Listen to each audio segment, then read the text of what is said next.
between Ruto and Raila Odinga only. Even Kalonzo Musyoka is complaining that he was not involved in the discussions. So we do not have a body, an animal we can call the opposition. What we have in Kenya is an animal we cannot describe. It's not an opposition. And these so-called leaders are not leaders. These are organized mafia, organized cartel. In fact, I was pleasantly surprised today in the morning. Somebody sent me a clip of a former spokesman of Moi who called them just that. So imagine if the former spokesperson of Moi, the dictator that terrorized us for 24 years, can look at these men and say, you know, they are all the same. These are all cartels. They belong to one club, and even after they retire, they will continue to loot public resources because they have passed laws that guarantees that they keep stealing. So what do we need? We need a reset. We need to transform our political, legal, and cultural infrastructure so that we remove from the system this continuous culture of impunity and exploitation. So no, the short answer is no. We don't have a normal opposition, and if we did, yes, they would have brought this government to account. Thank you so much. So my assumption is that the current opposition in the country is the population and the Gen Zs plus every other citizen that's protesting out there. Okay, so now, Dr. did you want to say something before I go to Dr. Muti? I wanted to agree with you. The Gen Zs right now and the millennials on the street is the opposition. Thank you. Dr. CJ Mutunga, over to you. 1986. Thank you very much.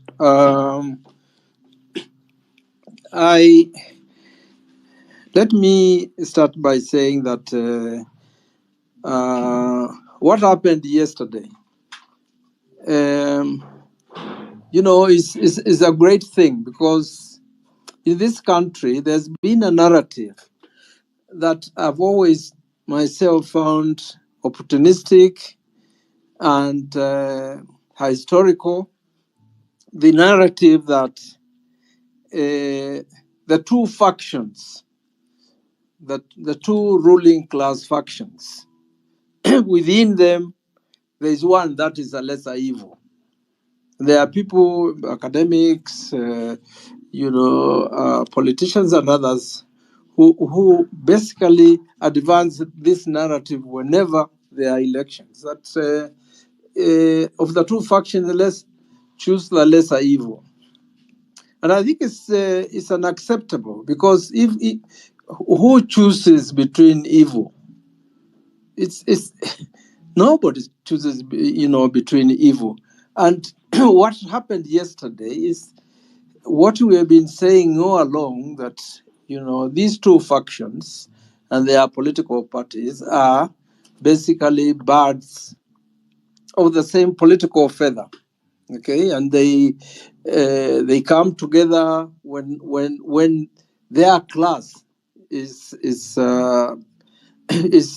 challenged, and that's what has happened. So I hope going forward, this narrative that sees the various factions, and these factions are grounded on monetization and ethnicity.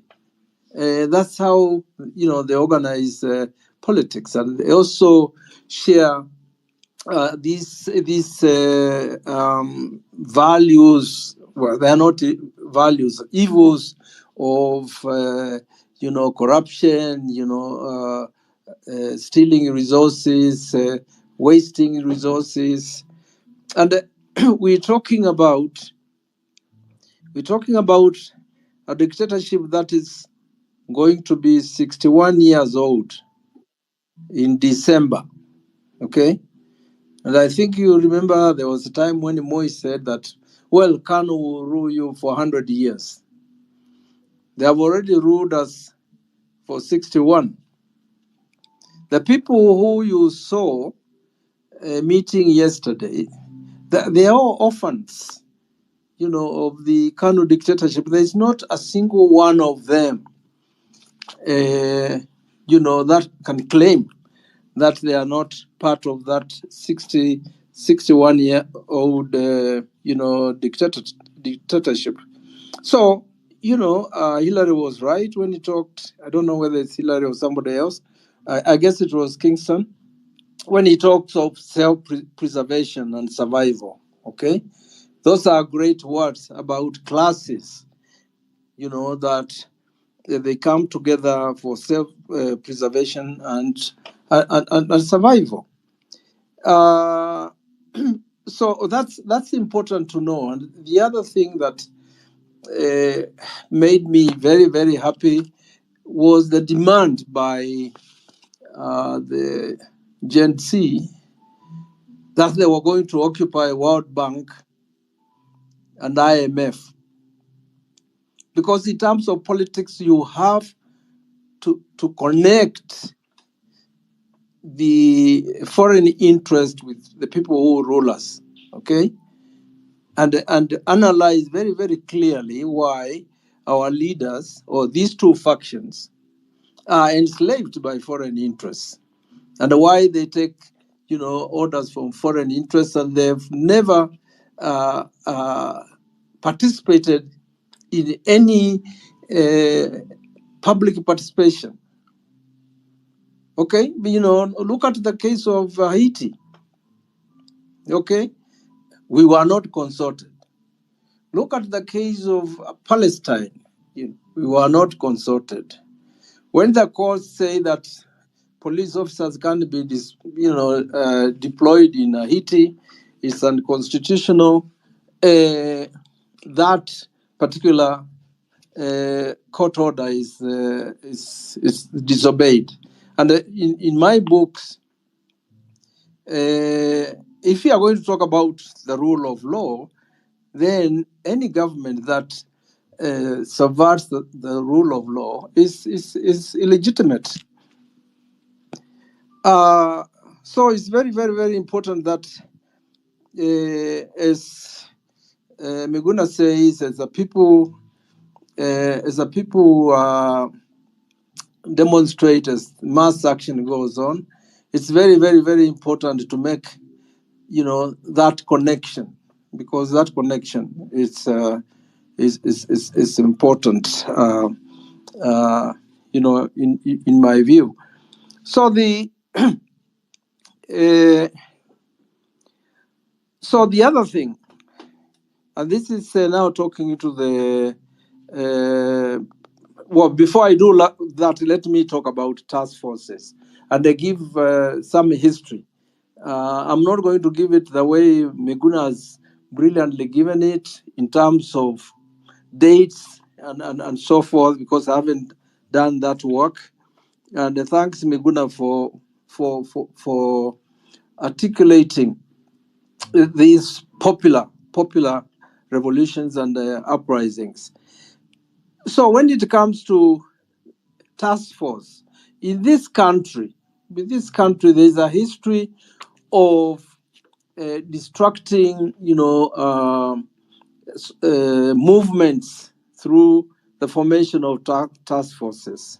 Okay, and I'll give you examples of a few. When J.M. Kariuki was killed, March 2nd, I think that's when his body was discovered, 1975. The system very quickly set up a parliamentary commission that was headed by somebody called Mwangale, Elijah Mwangale, who was, I think, MP for where Mukiza Kitui was MP. I don't know what that constituency is called. And it's what that parliamentary commission did was to really diffuse the tensions. Diffuse the tensions, because people were very angry about JM's murder.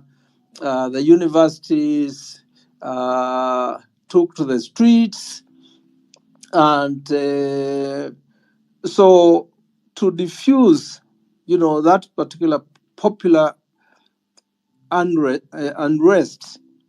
This commission was quickly formed. When it's reported, nothing was done. Even the parliament tried to change some of the findings, and nothing was done. Then in 91, I think after the ethnic clashes in Rift Valley, there was a Kiumi commission. A lot of time taken there. People having this hope that there was going to be a solution. Those involved were going to be prosecuted and jailed. Nothing happened. Okay, Ouko. Robert Ouko was killed, I believe, 1990. There was what was called the Troon Commission. They brought this British guy from Scotland Yard, to deal with, to do the investigations. And then there was a commission chaired by the late Chief Justice Kisheru. Richard Kwach was in that commission as well. And it was a board, commission actually, and the Moi saw exactly where that commission was headed, and it disbanded. And those who are suspected of Ouko's murder were arrested. They were never charged, and there were no prosecutions. I think a lot of the millennials who remember the Work Commission, or even the Gen Z, I think this is 2007. After that election, there was the Work Commission. Okay, and when you look at all those commissions, the common denominator, in my view, is that they were used to diffuse popular uprisings, to make sure that the public anger, dissipated, and that will be it. And they use these task forces, like the Ouko thing. If those of you remember, Ouko was supposed to have shot himself in the leg and doused himself with acid and burned himself. That was basically the theory that the government, advanced. So task forces, commissions of inquiry, whenever there are issues, and Miguna made this point, who appoints them, It's the culprits, the people that we suspect are the criminals between what has happened. Okay, so it's we should reject them. The other thing that is historical in terms of demonstrations and mass action over years is the fact that the criminal elements, people have talked about goons, they've talked about criminals.